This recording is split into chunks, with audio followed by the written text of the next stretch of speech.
Assalamualaikum warahmatullahi wabarakatuh. Semangat pagi teman-teman. Di sini perkenankanlah saya Budi Novia dengan NPM 1910104027 untuk mempresentasikan atau sedikit memaparkan materi tentang fraud dalam penganggaran pemerintahan. Kesempatan kali ini kita akan sama-sama belajar mengenai beberapa materi tentang fraud. Yang pertama adalah pengertian dan juga konsep fraud. Yang kedua adalah sejarah fraud di Indonesia. Yang ketiga adalah fraud, waste, dan abuse. Dan yang keempat adalah studi kasus.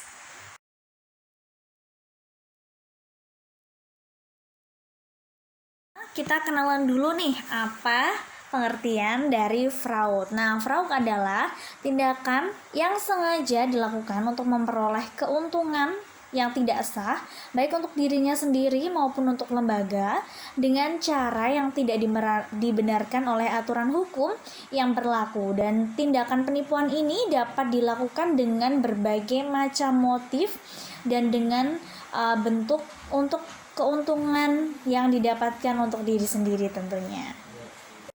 Nah, di konsep fraud kali ini kita perlu mengenal beberapa konsep penting yang perlu diketahui dan dipahami dalam fraud. Antara lain, yang pertama adalah fraud tree atau peta kecurangan. Yang kedua adalah fraud triangle atau segitiga fraud. Yang keempat adalah fraud detection atau pendeteksian fraud.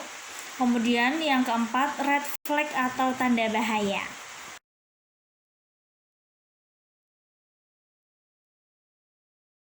Nah, kita akan sama-sama belajar tentang sejarah fraud di Indonesia nih. Yang pertama, Peter Kerr pada tahun 2017 menyatakan bahwa korupsi yang menjadi salah satu utama di Indonesia di masa reformasi adalah warisan dari kolonial yang baru diperparah oleh Orde Baru. Nah, yang kedua, menurut Sri Margana tahun 2017 menyatakan bahwa birokrasi patrimonialistik yang diadopsi oleh pemerintah Jawa maupun kolonial Belanda merupakan faktor yang mendorong koruptif. Nah, yang ketiga adalah Benedict Ederson tahun 83 menggambarkan bahwa meskipun pasca kemerdekaan Indonesia berhasil menciptakan masyarakat yang baru, tatanan institusional ketenagakerjaan atau kenegaraan yang dianggap modern ini ternyata masih mengadopsi karakteristik kolonial nih. Nah, yang keempat adalah analisis ini mencerminkan ketika masa jabatan Soeharto dan Orde Barunya mengadopsi model birokrasi patrimonialistik. Nah, yang kelima adalah pola tersebut berulang meskipun reformasi mampu menghasilkan pimpinan dan masyarakat yang baru menerangi praktik penyimpangan dengan berbagai pendekatan. Nah, yang keenam adalah pendapat Pradiptyo tahun 2017, pemerintahan maupun masyarakat Indonesia belum menganggap korupsi sebagai sinyal kritis yang dapat berakibat fatal atau meninggalkan efek jera bagi pelakunya.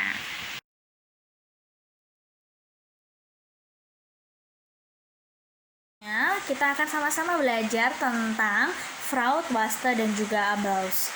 Nah, waste adalah pengeluaran atau konsumsi atau salah kelola penghaburan sumber daya secara tidak bertanggung jawab dan merugikan dan berpotensi juga merugikan pemerintah.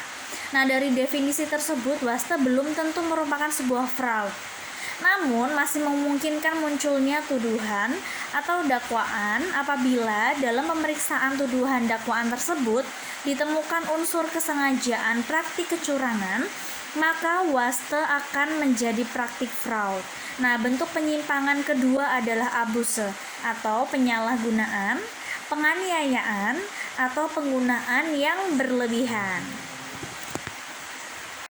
Sekian presentasi dari saya. Mohon maaf bila terdapat kekurangan. Semoga bermanfaat dan juga tetap semangat. Wassalamualaikum warahmatullahi wabarakatuh.